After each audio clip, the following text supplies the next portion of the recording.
all in the second lecture of electronics measurement and instrumentation. In last lecture we have discussed about the how a measurement system works, what are the different characteristics of a measurement system, what are the errors produced due to the human and due to the instrument problem. So, we have discussed all this. Now, in this lecture, the second lecture, I will discuss the Pmmc instrument, that is permanent magnet moving coil instrument. So, I Dr. Indu Prabha Singh, Professor, Department of Electronics and Communication Engineering, Sri Ram Swarup Memorial College of Engineering and Management, here to discuss Pmmc instrument. So, in this lecture I will cover the construction of Pmmc instrument, the working principle, the torque equation, the advantage and limitation of the instrument, what are the different application of the instrument, then the modified Pmmc instrument, that is the galvanometer. So, this is the permanent magnet moving coil instrument. So, this permanent magnet moving coil instrument is made up of a U shape.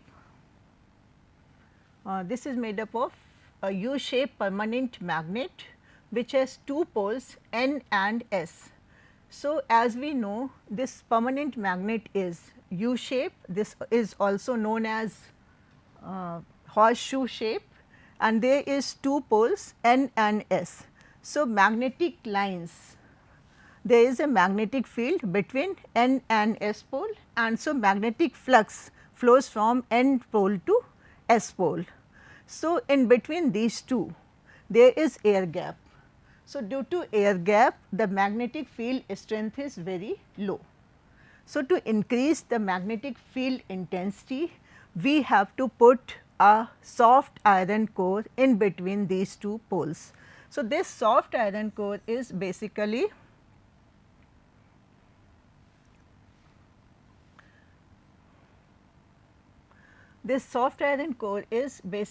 in cylinder in shape like this way, and this magnet core is like this way. Okay.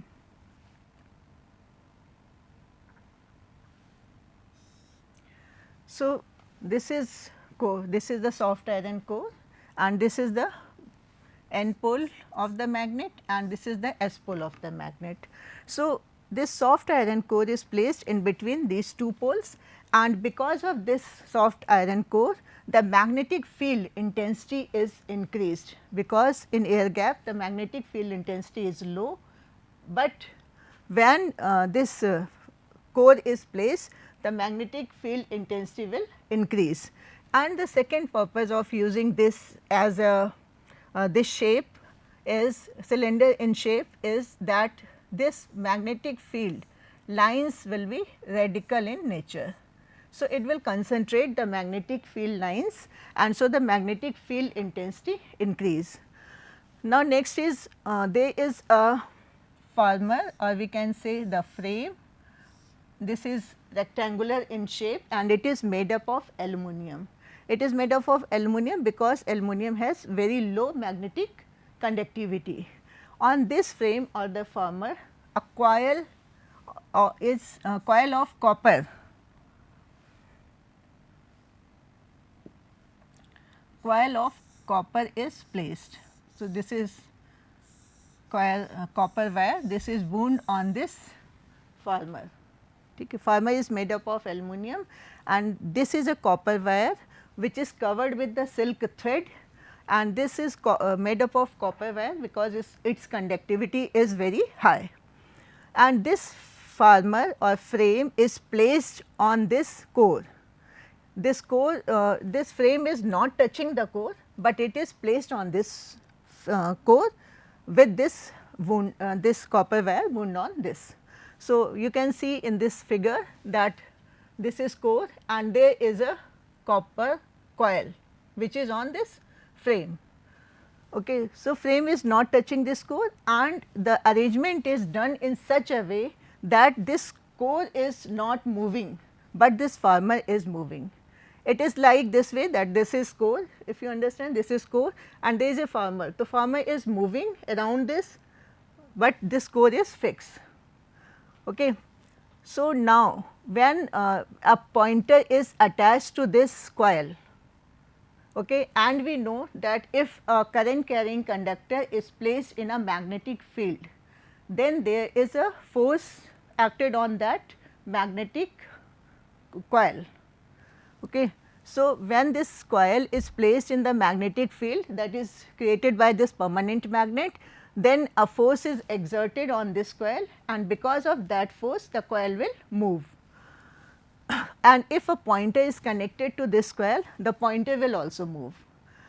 Now, if there is a very small current flows in this coil, the pointer will move to the maximum level. If we place a scale over here, the pointer will move from 0 to whatever the maximum value. So, it will move to this position.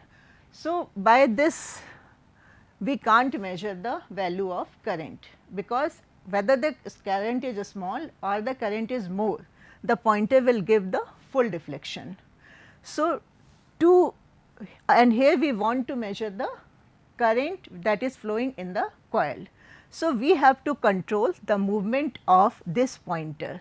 So, how do we control the movement of this pointer? So, we are having two springs. These are one spring lower side and one is that upper side. This spring is made up of phosphor bronze. The phosphor bronze spring is placed at lower side and upper side. So, this phosphor bronze springs one end is connected with the coil and other end is connected with the frame of the instrument. So, whatever the current that is flowing to the coil will flow through the spring. The lower spring's end is connected to the screw at the frame. So, by this screw we can adjust the 0 of this pointer, means when there is no current, if the pointer is not stays at 0, because when there is no current it should show the 0 value, but if it is not showing the 0 value, then we can adjust this pointer's position by adjusting the screw. So, this is 0 adjusting screw also. Now, this coil is in the magnetic field, and now we can see what is the direction of the magnetic field. Then this coil, because of this coil the current is flowing, and when the current is flowing, the coil, when coil moves, this spring will also rotate, move. So, when this spring rotates, it will have a what we can say, it will have a resulting force. The spring try to reach to its position, previous position when it moves. So, now what is the direction of movement of this coil? So, that we can see by Fleming's left hand rule. So, what Fleming's left hand rule says that suppose this is the positive of this current. So, if the current is flowing from this positive end, then it flows through this spring and then to the coil like this way. Okay. So, if we say in this direction we want the movement of coil, where the coil is moving. So, then if we put Fleming's left hand rule state that if we put this thumb, forefinger and middle finger at perpendicular to each other, then if forefinger shows that the direction of magnetic flux, this middle finger shows the direction of current flow, then this thumb will show the force exerted on the conductor. So, here if you see the direction of current flowing in this coil is in lower direction, this direction, magnetic field is in this direction, then this thumb will show the direction of the rotation of this coil. Okay. Similarly, if we see here the direction of current is upper side, so direction and magnetic field direction is this one. So, direction of current is upper side. So, the force that is exerted on the coil will be this direction. So, because of that force, this coil will move in anti-clockwise direction. Okay.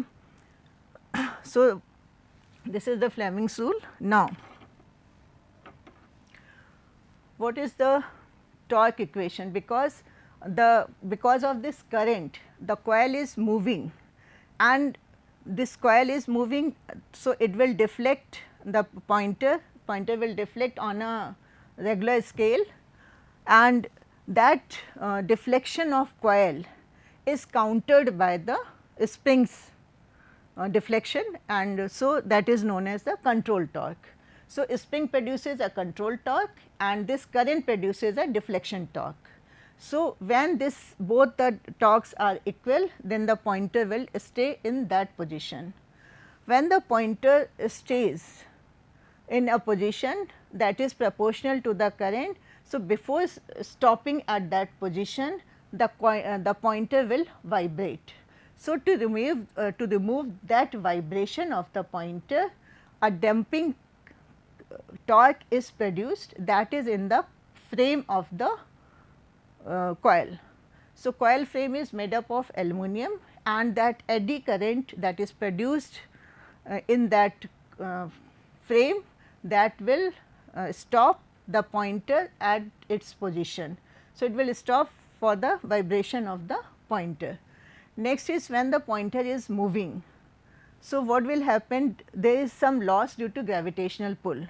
So, to reduce that loss, a weight,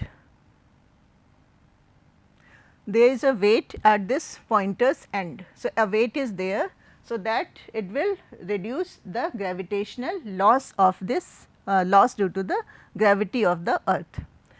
So, now we will see the torque equation. So, here we are considering that the current which is flowing through the coil is I. Suppose this is one turn of the coil. So, current flowing through this coil is I, the length of the coil is L, and B is the magnetic field intensity. So, B is magnetic field intensity. So, the force exerted on this coil will be F is equal to B I L. Now, if we think, because the coil is not made up of a single turn, it has n number of turns. So, the force that is exerted on the coil will be multiplied by n. So, if number of turn is n, then F is equal to B I L n. Okay. Now, next, the force that is exerted on coil because of the magnetic field intensity between n and s poles. So, there is distance between n and s is suppose d. Since this coil is placed very close to the north and south pole, so the distance between these two poles can be considered as d. So, d, it means deflection torque is equal to, now F is equal to B I L and d. So, F is equal to B I L N and d. So, this L is the length of the coil, d is, we can see, the width of the coil. So, L and d is now is A. So, it is the area of the coil. So, the deflection torque is equivalent to B N A L. Okay. Now, A is the area of the coil. So, now if we see in this equation, so B N A are constant for an instrument, because there is a permanent magnet. So, B is constant for this permanent magnet, n number of turns are also constant, and the area of the coil is also constant. So, we can see that this deflection torque is proportional to I, and the proportionality constant C D is known as deflection constant. So, C D is B N A, it is a constant, and so T D is proportional to I. Now, this is the torque produced by the magnet when the current carrying conductor is placed in the magnetic field. Now, there is a spring. So, spring will produce a controlling torque, and when both the torque are same, that is when the equilibrium appears, at that time the pointer will stop. So, T C is the controlling torque, and this spring torque controlling torque is proportional to the angle movement of the pointer. So, that Tc is equal to Cc into theta, where Cc is the spring constant. Okay. So, Td is equal to, and at equilibrium position when the pointer stops means the when the value of current, the torque produced by the current is equivalent to the torque produced by the this spring is same, at that time this pointer will stop. So, when Td is equal to Tc, then Cd into I is equal to Cc into theta. So, thus theta is equal to, this is the spring, this is k, where k is the Cd by Cc. Okay. So, theta is equal to Cd by Cc into I, and so Cd by Cc is known as k, that is the device constant of this meter. Therefore, theta is proportional to I. So, the deflection of the pointer is proportional to current I.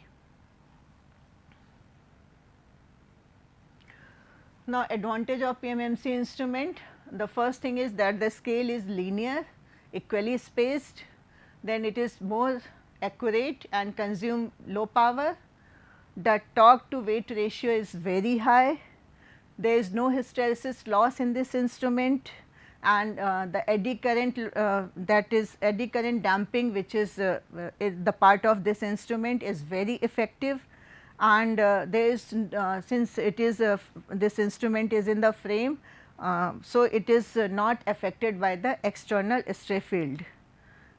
So, and we can measure many quantities, like we can use it for the measurement of voltage, current, we can also use it as a ohm meter, and we can make it multiplier by using many values of current and voltage, and there is also no friction loss due to spring. Now, limitation. So, there are limitation due to temperature. Since the coil is made up of copper, and copper wire is very much affected by the temperature, the conductivity of copper wire changes with the temperature change. So, when if temperature is increased or decreased, the behavior of the instrument will change.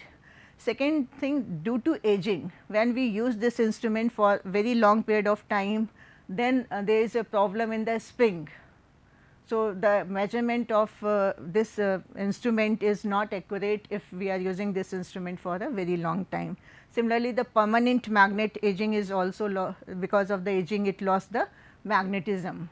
So, these are the problems, that is the limitation of Pmmc instrument, but the losses due to the spring, aging of the spring and aging of the magnet, they will compensate each other.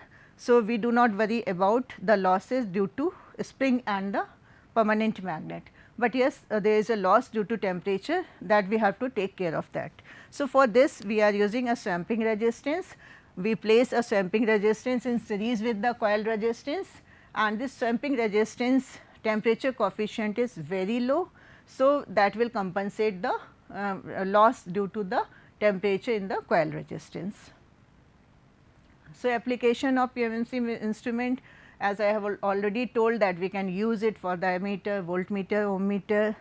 We can modify it to use at a galvanometer for the null detector, that is basically we are using in bridge circuits for finding out the value of resistance, capacitance and inductances. So, these are the use, we can use it for the direct current measurement and alternate current measurement, and so these are the applications of the Pmmc instrument. Now, we can use Pmmc instrument by making ammeter for making voltmeter and AC ammeter. So, as we see in the figure, that if we use this Pmmc instrument to measure and current, so since this instrument is very much sensitive and the value of current that is flowing through this meter is very low. So, we have to take care of that. If we want to measure higher value of current, then the most of the current should flow through the shunt resistor that is placed across this meter. So, this is the shunt resistor, and this shunt resistance should be very low with respect to this the meter resistance, because we want most of the current should flow through this shunt resistor. So, if we want to measure current of higher value using this PMMC instrument, then we have to place a shunt resistance whose value is much less than the value of Rm. So, here Rs should be much less than Rm if we want to use it as a ammeter. Similarly, if we want to measure higher value of voltage, then what we will do? We will add a series resistance to with this coil, and the value of series resistance should be very high. So, that maximum voltage drop occurs across this resistance, and this meter should have very low value of resistance. So, here if we are using it as a voltmeter, then we have to connect the resistance in series with the meter, and at that time the value of series resistance should be very high with respect to Rm. Similarly, want to use this meter for the measurement of AC current or AC voltage, then we will place the bridge circuit, bridge diode circuit, rectifier circuit, so that this rectifier circuit converts AC signal into DC signal, and then it is fed to the PMMC instrument. Now, one question based on this, that calculate the current required to produce the deflection of 100 degree, that means theta is 100 degree. If the coil of a PMMC instrument has 60 turns, so n is equal to 60. On the former, that wide for the 18 meter, that the d is 18 meter, effective length L is equal to 25 millimeter, moves in a uniform magnetic field, flux density 0.5 Tesla, control spring constant is also given. So, we can calculate this value, everything is given. So, in PMMC instrument we know that at equilibrium state the controlling torque is equivalent to the deflecting torque. So, k theta is equal to B I N L D. So, I current we have to measure. So, I is equal to k theta by B N D L. So, by substituting all the values we will get the current. So, this is the current. So, now similarly one more question is based on this, that PMMC instrument has spring constant is given and deflection torque is given. So, find out the angular deflection. So, again we know that T d is equal to T c and T d is equal to controlling torque constant, that is the spring constant into the theta. So, by placing all the value we will get the value of this one. Now, next is the galvanometer. So, as we know, the galvanometer is a modified PMMC instrument, and this is used for the detection of very small electric current, maybe in the range of micrometer, it may be in range of nanometer. So, it should be very sensitive meter. So, in galvanometer what we are modifying the PMMC instrument, that in PMMC instrument we are using a pointer, and the pointer is moving on the uniform scale, and that shows the value of the current flow. But here we do not need generally to measure the value of current, we just need ki whether the current is present or not present. So, for this it should have very high sensitivity. So, for the high sensitivity we are not using the pointer in this galvanometer, instead of this we are using a light beam. So, light beam is flowing and there is a concave lens on which the reflection of that beam is shown. So, by that we can find out the value of current, whether the current is flowing or not flowing. Second thing, since there is no pointer, so we do not need the damping constant, with damping torque we do not need. So, there is no need of the frame or the former on which the coil is wound. Second thing, the scale of this scale is made in this way, that the 0 of this meter is in middle of the scale and here the values are shown. So, the pointer can move in any direction, and so it can be measured, this instrument can be used for the measurement of the AC current, not for the measurement, basically the detection of the AC current. So, this galvanometer is generally used in bridge circuits where or any circuit where we have to find out whether the current is there or not. So, if we are doing any experiment and we have to see whether there is a current produced or not, so we can use this galvanometer because it is a very sensitive instrument. So, this is the basic structure. The mirror is placed here and there is a moving coil, there is no frame on which the coil is wound, the coil is already wound. There is soft iron core, permanent magnet, and there is incident light. A light is from this is a source, the light is from this source, and this shows the reflected light shows the scale reading of the scale. So, no pointer, no eddy current damping is required. So, these are the terms related to the galvanometer, that is the current sensitivity, damping resistor, voltage sensitivity, mega of sensitivity. So, sensitivity, current sensitivity is the amount of current flowing through the instrument to give a deflection in 1 millimeter. Similarly, damping resistor is connected in series with the instrument, because damping is not done with the eddy current damping. So, damping resistance is used. Similarly, the voltage sensitivity, that is microvolt per mm. So, for how many microvolts are required to move the pointer of this galvanometer for 1 millimeter. Generally, the sensitivity is measured in mega ohm. So, it is 1 volt per mm.